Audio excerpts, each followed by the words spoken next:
we're starting on our acrylic techniques today, and I want you to measure 1/4 inch on the sides, and then you're going to do 1/2 inch on the top and bottom. We're going to go ahead and we're going to mark 2.5 inches. So we know that 2.5 plus 2.5 is 5. So we're going to mark on 2.5, then we're going to mark on 5, and then we can measure the rest, but we know that it's about 2.5. Okay, so we're going to do that again at the bottom. So 2.5, 5, and then we know that it's about 2.5 on the end. And then I use my straight edge again, which is just an old demo that I did for this same lesson.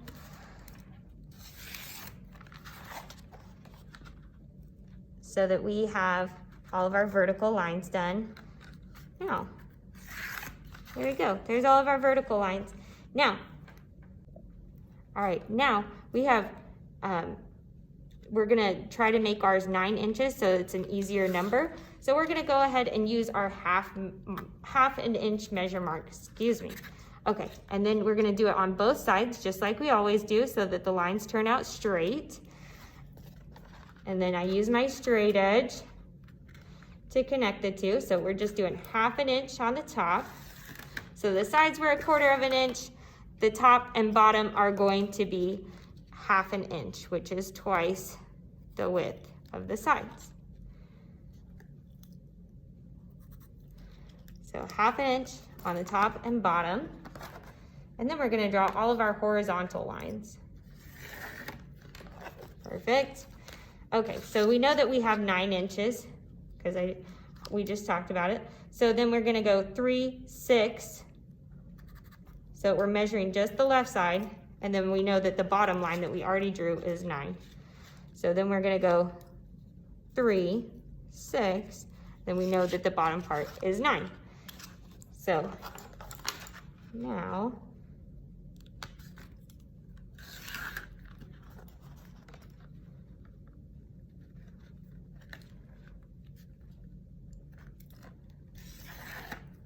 oops, I got my finger in there.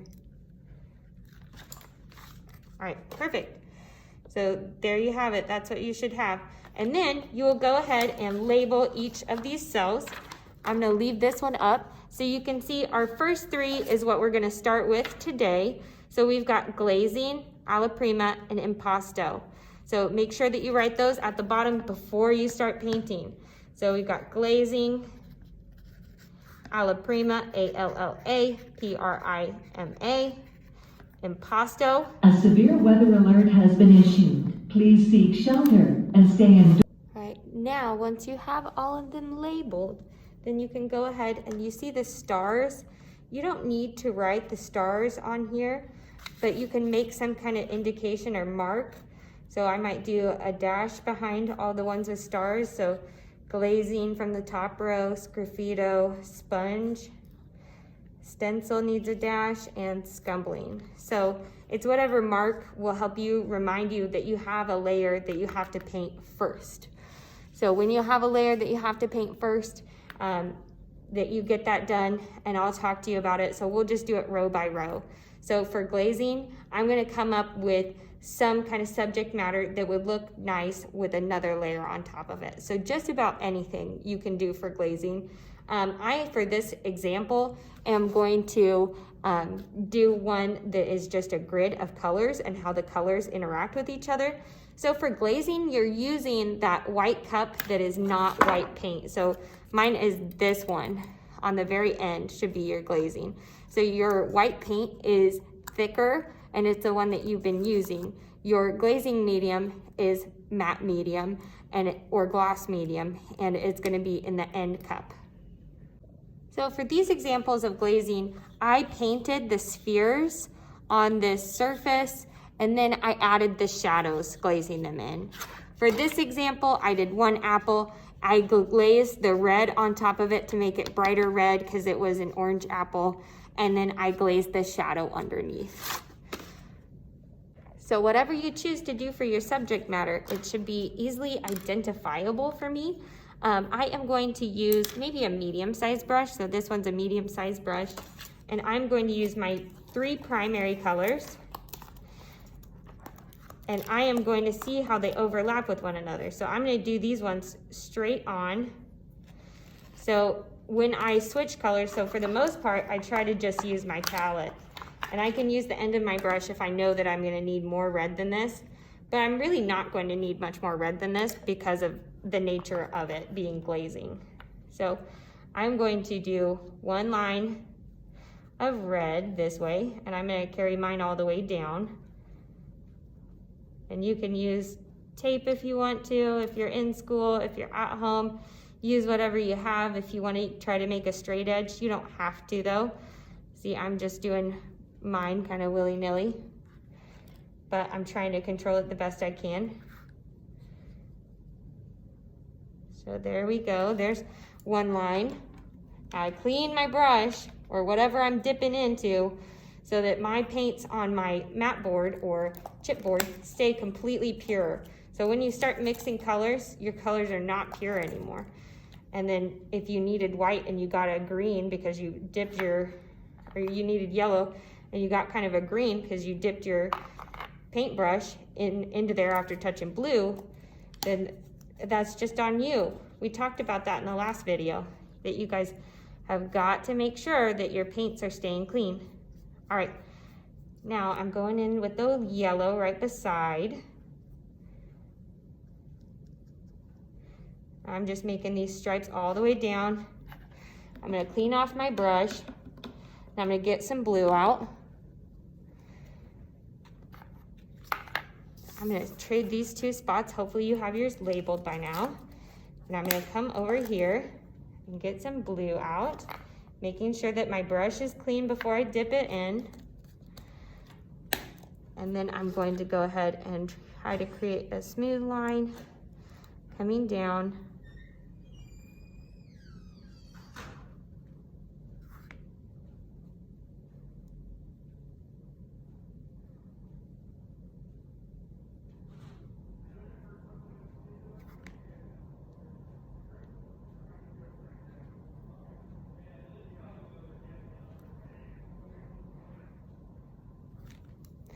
All right, so that's my base. So I've got to let that dry before I move on to the next layers. These two are also ones that you don't need a background for, right? Because they don't have the dash behind them, so that you know that there's only, that there's not a layer that has to be dry first. Glazing, if you were to go in and glaze on top of this, it would turn all spotty and muddy and you wouldn't like what you have. You wouldn't like the end result. So alla prima is wet on wet is what that means. And so we are mixing on the palette. So if I wanted to make some kind of gradient, I could. Sometimes I just like to do some kind of swirl. And it can be, you can use thick paint or you can use thin paint. It's just gotta be wet, right? So I'm mixing wet paint into other wet paint. So you can see that my yellow, because I mixed a little bit because when I touched the blue right beside it. So maybe I make bullseyes, which the next color could mix a little bit. So you're mixing on the palette alla prima, wet on wet. So try that out, try to give yourself some space to mix it. And then I'm gonna do another layer in front that's gonna be darker, red, orange kind of color. And you could even try to mix colors that you wouldn't normally. So if I do orange and blue, what do you think I'm gonna get? Orange and blue are opposites. So you get something pretty neutral. I can use water to keep it going and keep it wet.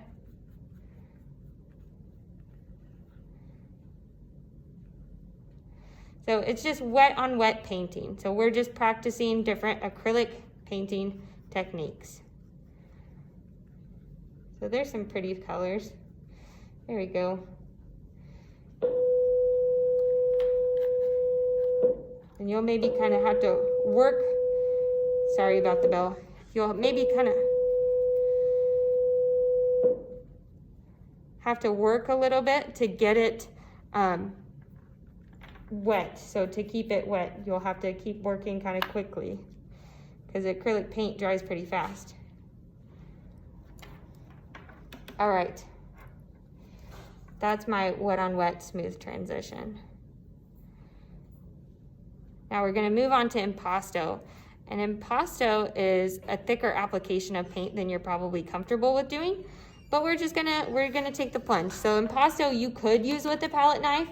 I can do Impasto with the end of my brush. I can do Impasto with the paintbrush. What's pretty cool is these kinds of brushes, the hard hair brushes, they're meant for making texture in your paint.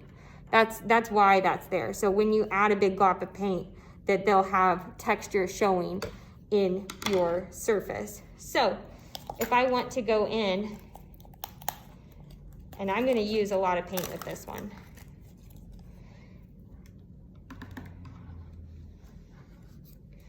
So I'm gonna go in and put a bunch of my paint onto my palette. And then whatever I have left on my palette knife, I can scrape onto here. And it kind of depends on what you're wanting to make, but I kind of just want you to explore with it. See what you would want to make, okay? So we swish off our brush. Sometimes it helps when you're cleaning your palette knife. So let's put this over here so you can see that you can brush off with your paintbrush all the paint off of your palette knife. That's pretty helpful. That way you don't get it all over your rag so much as you go. So I'm gonna use some blue and try to mix these colors a little bit. I'm just gonna see what it turns into and make it into that.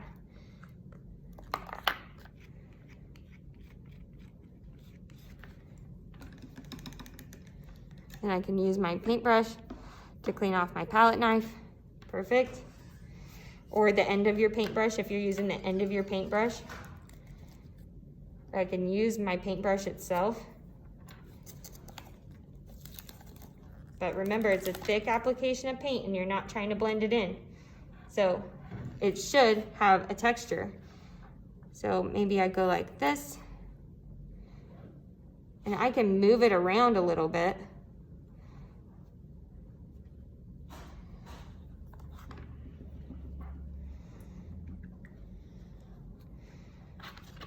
Some of these ones in the past, I did some flowers, which flowers are pretty fun to do with this. Not saying that you have to do that by any means.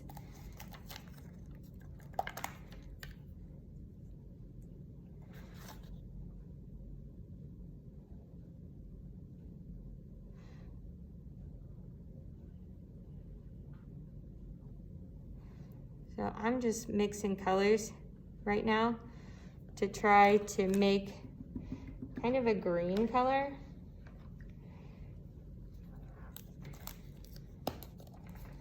For my flowers to be laying in.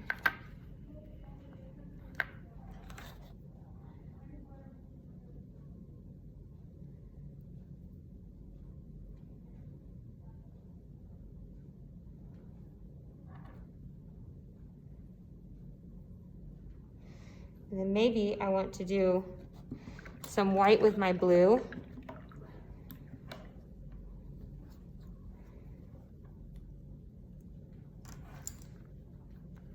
So if I'm mixing any colors, if I'm not using the primary colors, I'm mixing them on my palette. Because it's Impasto, it's thick application.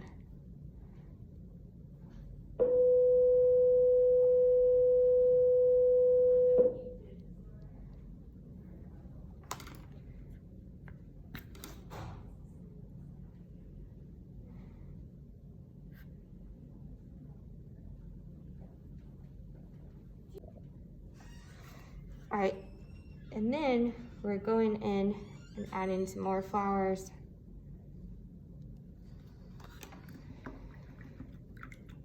So it can be kind of abstract. The point is that you know that it's a thick application of paint. I almost forgot, we have to go back to our glazing. Okay, so I did the red, yellow, and blue, and they were pretty pure colors. Now I'm gonna use my glazing medium, which is matte medium, and I'm going to mix, make sure that your brush is clean because I just want to see the effects of glazing. So I'm just going to mix, so see that's a pure red, nothing in my brush. Same with this, that you can kind of pour it out, or you can scoop some out with your palette knife and put it on there, right? And then I might put some on my yellow and my blue, because I know that I'm gonna need those. Swish off your palette knife, because the next thing you do, you don't wanna have a dirty palette knife for. All right, so we're gonna go in, and you can see how the colors kind of interact. Does it make a perfect purple? Not really, but maybe that's because this is a really, really warm red. So some reds are a little bit cooler, and I think that those reds are the ones that make the best purples. So that's why a lot of the time artists will use multiple of one color. So normally in a non-COVID year, you guys would have the option of cadmium red or alizarin crimson red. The reds that you guys have are cadmium red.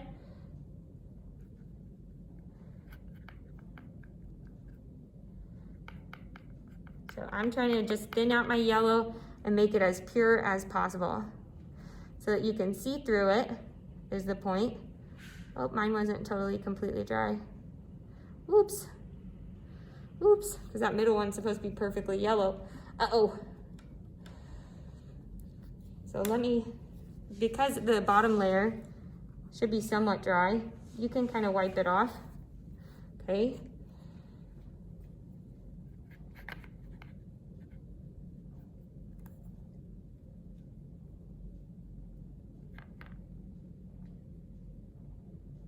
All right, there we go. I'm just bringing back my yellow. Okay, so your glazing is just a thin layer on top of, but anytime you glaze, you want it to be completely dry underneath.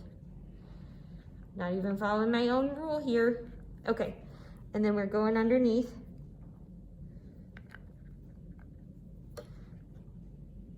And when I'm glazing, I really stress to myself just a thin application.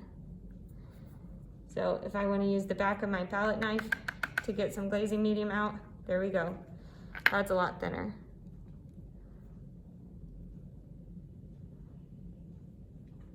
And then you can do layers if it needs more, but you can't really take away. All right, so there you have the glazing category. All right, now you can move on to the next. We're gonna move on to the next. Unless you've been instructed to stop, then you can go ahead and stop with those three. If you have been instructed to go on, then you can go on. Now remember the dashes on the bottom that you want to make sure that you're doing those ones first. So with graffito, the bottom layer has to be completely dry. And I'm gonna try to make mine kind of dark. It doesn't need to be the exact same color all over. That I just want to have some contrast. So either go really dark or really light, or make some kind of really bright color, because we're gonna want the bottom layer to show through.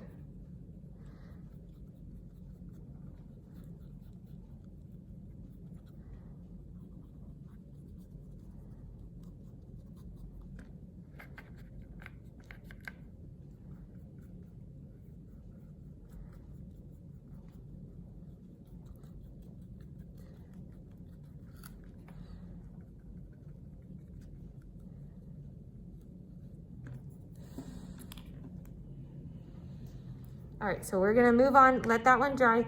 The flat wash is probably the easiest one out of all of these, but you're just trying to make the most consistent and thin down, so you're just using water for the most part. So you're trying to create a thin, so I might even paint mine wet first. So paint it with water first. And you can see it's picking up some of the graphite from the edges, that's okay. All right, and then on top of this, we're gonna go and we're gonna try to mix an interesting color and paint it consistently. Consistency is the key, and thin. So thin and consistent. So we're gonna go on here and it's just a wash of color.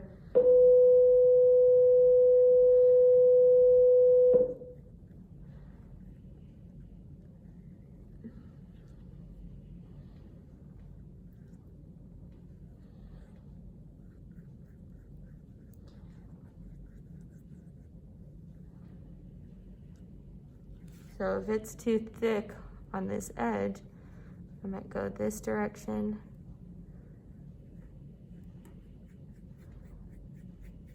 All right, and then that one's, once you feel like it's as consistent as it can be, then you can be pretty done. That's a wash of color. All right, and then palette knife painting. So this is just like Impasto, except you're only using a palette knife. Now, if you're at home and you don't have a palette knife, because we just have a community supply of palette knives, that just wasn't in our budget this year to get everyone palette knives. So you can use the back of your paintbrush, or you can use a library card or credit card, because these are gonna be more geometric if you use a palette knife. And then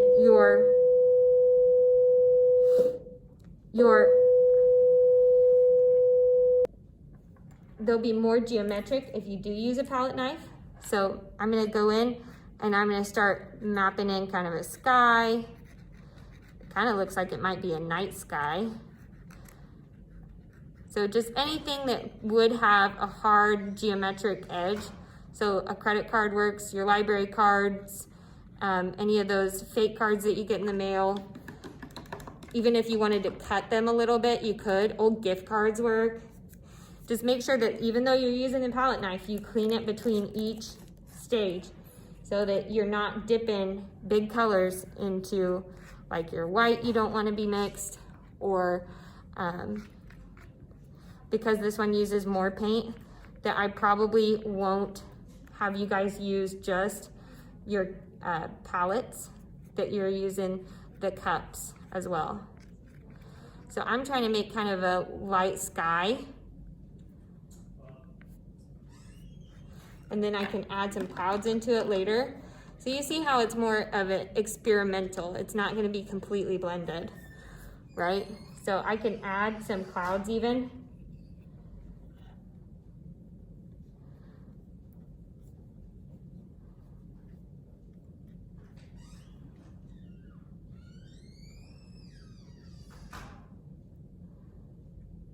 Right?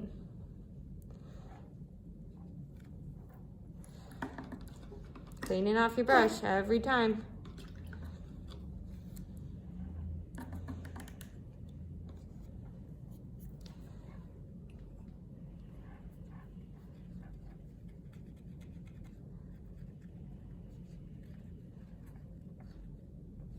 And then maybe I want to make some buildings in this. So I don't necessarily have to wait for it to dry. So I'm thinking I'm gonna try to mix kind of a gray color out of what I have here. So I need some yellow for sure. And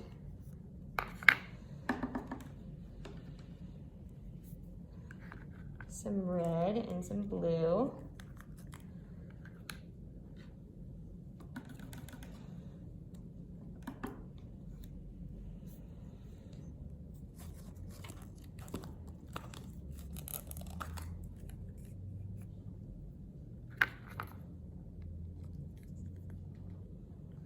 So I can mix. I'm gonna go in and mix.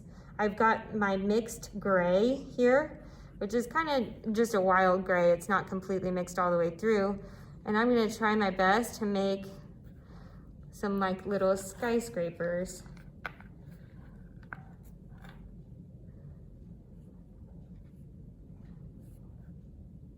Or at least for me, I know that that's what they are. And then later, if I wanted to, once everything's solidified, I can make them a little bit darker. Could add some windows. Okay, so I might make the windows just in blue.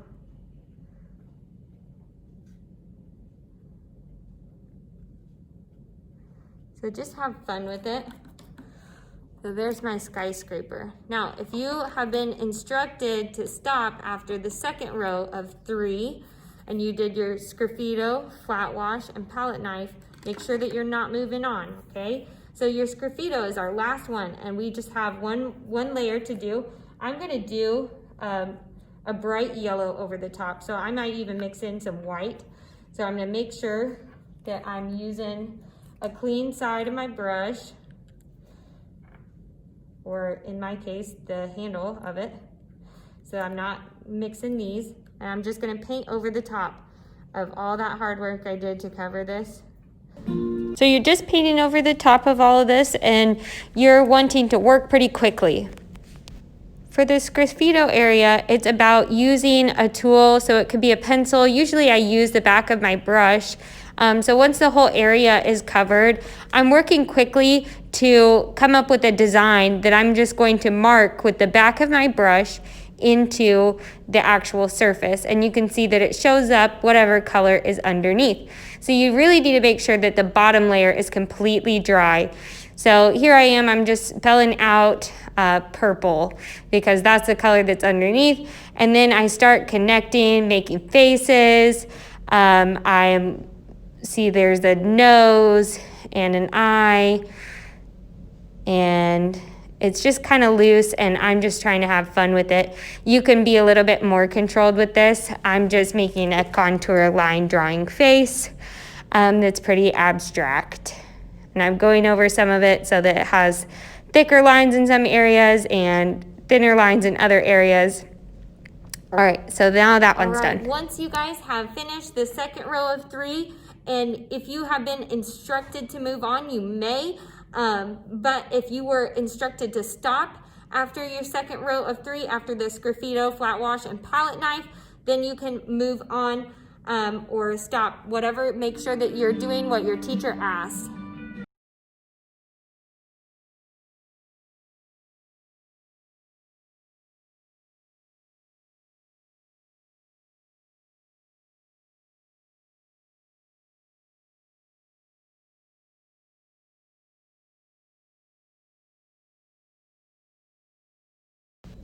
Be sure to rinse out your sponge when you're done using it. I like to rinse mine in my water cup, and then I take it to the sink with my brushes and everything. This is so that it doesn't get hard and the paint doesn't dry in there permanently. For this next one, stencil, I like to use a medium-sized brush or a large brush even, and I'm just finding things, already objects that I know will make a cool stencil. So this is a magazine clipping of a succulent. It kind of looks like a star shape, and so I'm just going to lay that one down flat, and I'm just going to stencil some paint on using a dry brushing technique around it. So I'm just dabbing it really lightly. I'm not squishing the brush or pushing really hard. I am just dabbing around it. And then I could use my fingernails or a palette knife, or I could use anything that's got like a sharp kind of edge to kind of peel it off. So it can be like a library card, or it could be like a car key or something to peel it up off. And so it left a little stencil mark. I could also use a piece of paper or like a business card size piece of paper and do the opposite. So the positive space is left out. So the area of the fork, the plastic fork that I'm using, are the parts that are showing through from the underneath. So I could do the opposite and make the foreground. So I could use something that would just blot the inside. So like a traditional stencil that you would use for lettering, how you use markers when you're a kid, that you probably did lots of stencil stuff. So the same concept. This one I'm gonna try to do something light around it. It's a fake flower that I peeled off. Oh, here's an example of a stencil. I did the positive space. So this one I'm just doing some light yellow around it. Maybe I'll mix some white with it. Nope, just straight yellow. All right, here we go. And then I'm blotting around it. It's kind of hard to see, but it is a nice color change, and there is a nice overlapping of the two shapes. So it makes it look more like a little starburst. Awesome. And then you decide when you want to stop with this one. So I could keep going and keep adding other layers on this one if I'd like to. But I think for that one's good. The last one, the scumbling one, I just blended a landscape in there with, I mixed my own green with a tiny, tiny bit of red to make it more of a rich color for the ground. And then the sky, I added a little bit of white to some of the blue and made a little gradient. That's all. And then let that dry first. So each one of these bottom row, all had a dash beside them, meaning that they needed to be adjusted a little bit. So this sky one, I'm gonna add some clouds, and that's what I'm doing scumbling with. So make sure before you start scumbling, everything is completely dry. This one was not quite dry, and it can make things look a little bit patchy or accidental. It doesn't look as finished as it would if it wasn't. So this one has been sped up just a smidge, and I am doing some little rotations or circles with my brush, doing kind of circular shapes, and I'm trying to make the clouds that are closest to me or in the top of the sky bigger, and the ones closer to the horizon a lot smaller. And my brush wasn't totally clean with this, so I'm not super happy with it, but it just shows the importance of making sure that your brush is really, really clean. And I'm layering on the white. So usually I try to do some layers of pink and yellow, just very, very subtle. And you wanna make sure that your brush is completely dry. So I dry off my brush several times in this video. I also blotted off the extra paint on my hand, just because that's something that I always do out of habit.